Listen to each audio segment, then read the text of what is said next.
Hello guys! For today's video, ayan, magluluto tayo ng chicken feet.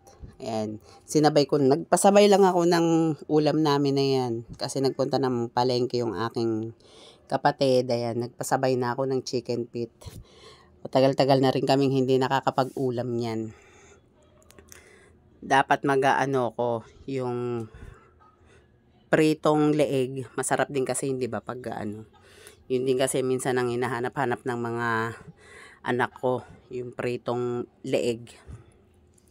Sabi ko mag-ano muna lang muna tayo, chicken feet adobo.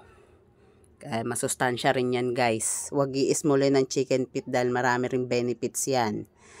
Marami siyang vitamins na makukuha.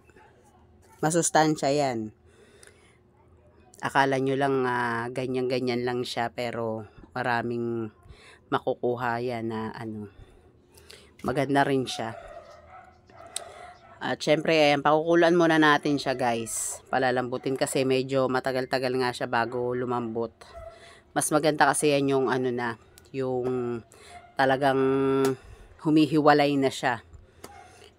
At ayan, nilagyan ko muna siya ng asin, tas paminta, ayan, tas lalagyan ko na siya ng tubig para medyo lumambot. Pero ang technique dyan guys, wag nyo munang dadamihan ng tubig kapag pinakuluan. Konti lang, konting tubig lang okay na. Tapos pagka kumulo siya, tas medyo na kumonti na yung tubig, dagdagan nyo na lang uli. Yan, mas mabilis lumambot pagka ganun. At ayan, magluluto rin ako ng spaghetti kasi 6 months na yung aking pamangkin. Nagpaluto yung aking kapatid ng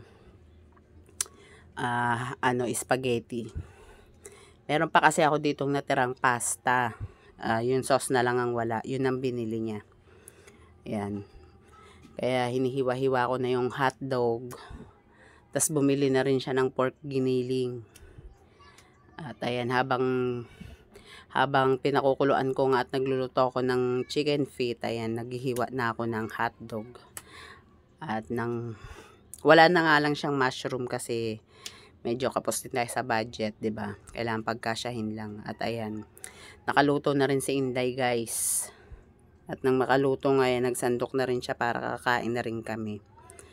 Ayan, nagsabay-sabay rin kami ng mga anak ko niyan. Yung Jowa Bells ko hindi umuwi ng tanghalian na yan. Nagdire-diretso siya ng biyahe. Pero may mga nabibilihan naman dun sa pila nila. Marami ring pagkain din doon na pwede mong bilihin. May mga lutong ulam, kanin, yun.